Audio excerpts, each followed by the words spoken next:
Hello, good morning. എൻ്റെ എല്ലാ പ്രിയപ്പെട്ട കൂട്ടുകാർക്കും സുഖമാണെന്ന് വിശ്വസിക്കുന്നു. അപ്പോൾ നമ്മളിപ്പോൾ നിൽക്കുന്നത് ഈസ്റ്റ് ഹാമിലാണ്. ഞാനിന്നിപ്പോൾ ഇവിടെ വന്നിട്ടുണ്ടായിരുന്നു. അപ്പോൾ ഇവിടെ വന്ന് വേറൊന്നിനുമല്ല, എനിക്ക് കുറച്ച് നമ്മുടെ നാട്ടിലെ ഗരം മസാല അങ്ങനെയുള്ള സാധനങ്ങളൊക്കെ വേണമായിരുന്നു. അപ്പം ഞാൻ വിചാരിച്ചു എന്നാൽ പിന്നെ ഒന്ന് ഈസ്റ്റ് ഹാമിൽ പോവാം. അങ്ങനെ ഈസ്റ്റ് ഹാമിൽ വന്നു, സാധനങ്ങൾ മേടിച്ചു. അതിനുശേഷം ഇങ്ങനെ പുറത്തോട്ട് ഇറങ്ങിയപ്പോൾ എന്നാൽ പിന്നെ ഇവിടുത്തെ ഒരു വീഡിയോ ഒന്നുകൂടെ ചെയ്താലോ എന്ന് തോന്നി. കാരണം നേരത്തെ ഞാനൊരു വീഡിയോ ഈസ്റ്റ് ഹാമിനെ കുറിച്ച് ചെയ്തിട്ടുണ്ട്. നിങ്ങളിൽ ആരെങ്കിലും കണ്ടിട്ടുണ്ടോ എന്ന് എനിക്കറിയത്തില്ല. അതെൻ്റെ ഫേസ്ബുക്കിലും യൂട്യൂബിലും അപ്ലോഡ് ചെയ്തിട്ടുണ്ട്. അപ്പോൾ എന്തായാലും ഒരുപാട് ആൾക്കാർ ഇത് ഈസ്റ്റ് ഹാമിനെ കുറിച്ചും ഒക്കെ വീഡിയോ ചെയ്യുന്നുണ്ടെങ്കിലും ഞാൻ ഒരിക്കൽ കൂടെ ഒരു വീഡിയോ ചെയ്യാമെന്ന് വിചാരിച്ചു. അതാണ് നിങ്ങൾ ഈ കാണുന്നത്.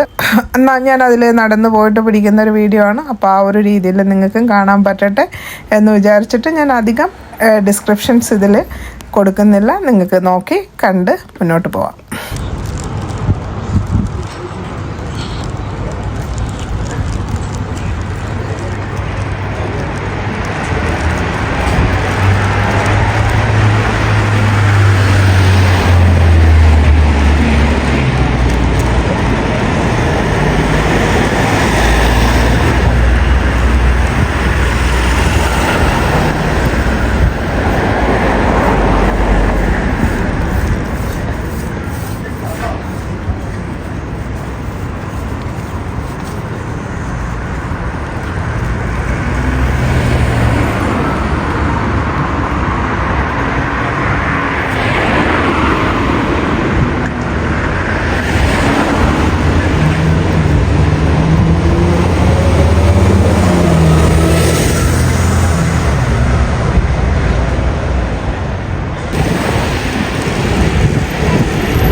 ചിലപ്പോൾ ഈ വീഡിയോയിൽ നിങ്ങൾക്കറിയാവുന്ന ഫാമിലിയോ ഫ്രണ്ട്സോ ആരെങ്കിലും ഒക്കെ ഉണ്ടാവാം. കാരണം ഏറ്റവും കൂടുതൽ മലയാളികൾ താമസിക്കുന്ന ഒരു സ്ഥലം കൂടിയാണ് ഈസ്റ്റ് ഹാം.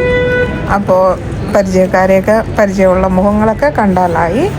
അപ്പോൾ അത് ഞാനൊന്ന് പറയാമെന്ന് വെച്ചു, അത്രയേ ഉള്ളൂ.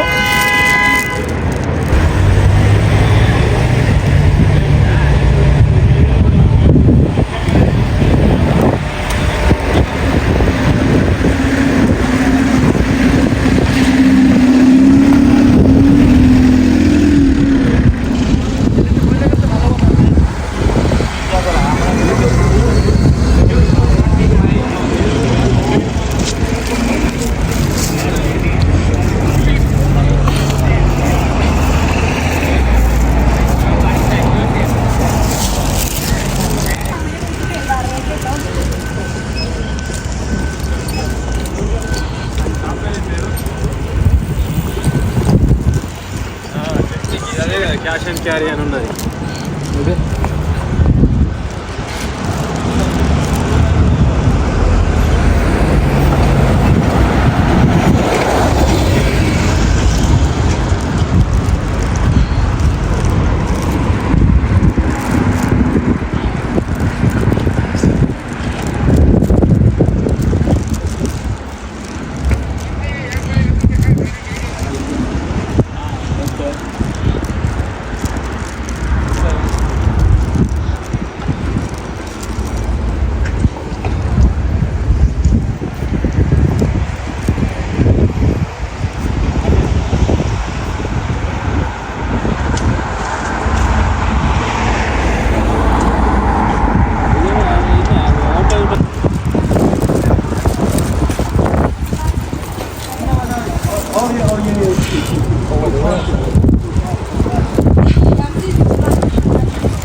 ഒരു ലേഡി ആ ഒരു ബസ് കിട്ടുമെന്നറിയാൻ ഓടിപ്പോയതാണ്. പക്ഷേ ഇവിടെ ബസ് സ്റ്റോപ്പുകളിലല്ലാതെ വേറെ ഒരു സ്ഥലത്തും ബസ് നിർത്താറില്ല. അതുകൊണ്ട് തന്നെ അവർക്ക് അവരുടെ നിർത്താൻ ബസ് കിട്ടിയതുമില്ല.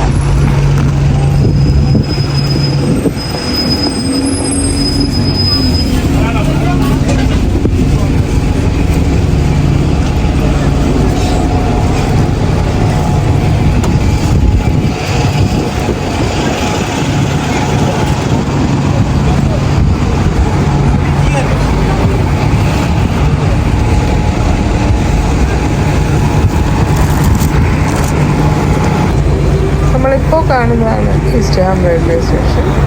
അപ്പോൾ ഇതെല്ലാം ഞാൻ നേരത്തെ എൻ്റെ വീഡിയോയിൽ കാണിച്ചിട്ടുണ്ട്. എന്നാലും ഒന്നും കൂടെ കാണിക്കുന്നുണ്ട്.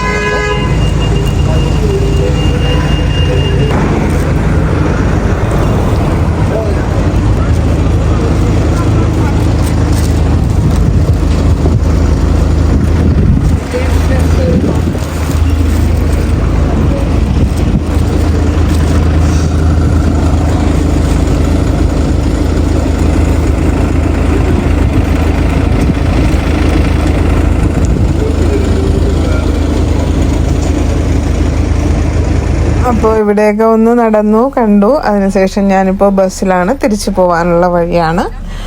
അപ്പോൾ ഈ ബസ്സിൽ ഇരുന്നുകൊണ്ട് പിടിച്ച കുറച്ച് രംഗങ്ങളാണ് ഇപ്പം നിങ്ങൾ ഈ കാണുന്നത്. ഇത് ഈസ്റ്റ് ഹാമിന്ന് നമ്മുടെ എൽഫോർഡോട്ടുള്ള വഴിയാണ്. ശരിക്കും ഞാനൊന്ന് എൽഫോർഡിലും പോയിട്ടേ വീട്ടിൽ പോകത്തുള്ളൂ. അപ്പോൾ അതുകൊണ്ട് ആ പോകുന്ന വഴിയും കൂടെ കുറച്ച് പിടിച്ചു, അത്ര തന്നെ. അപ്പോൾ ഞാൻ ഇനിയും ലണ്ടനെ കുറിച്ച് കുറേ വീഡിയോകൾ ചെയ്യണം, ഇവിടെയുള്ള സ്ഥലങ്ങളൊക്കെ കാണാൻ ആഗ്രഹമുണ്ട് എന്ന് പറഞ്ഞ് എൻ്റെ കുറേ കൂട്ടുകാരെനിക്ക് മെസ്സേജ് ഇട്ടിട്ടുണ്ടായിരുന്നു. അപ്പോൾ എല്ലാ ആൾക്കാർക്കും നന്ദി. എന്നെക്കൊണ്ട് പറ്റുന്ന സമയത്തൊക്കെ ഏത് കണക്ക് ഞാൻ വീഡിയോ പിടിച്ചിടാം. ശരിക്കും ഞാൻ നേരത്തെ വീഡിയോ പിടിക്കുന്നുണ്ടായിരുന്നു, പക്ഷേ ആരും കാണാനില്ലാത്തതിനാൽ ഞാൻ ആ ഒരു വീഡിയോസ് ഒന്നും പോസ്റ്റ് ചെയ്തില്ല എന്നേ ഉള്ളൂ. എന്നാൽ പോലും ഞാൻ വിചാരിക്കുന്നു സമയം കിട്ടുന്ന സമയത്ത് ഞാൻ അതെല്ലാം ഓരോന്നായിട്ട് പോസ്റ്റ് ചെയ്യാമെന്ന്. ഇഷ്ടമുള്ളവർ കാണുക. Bye bye, take care.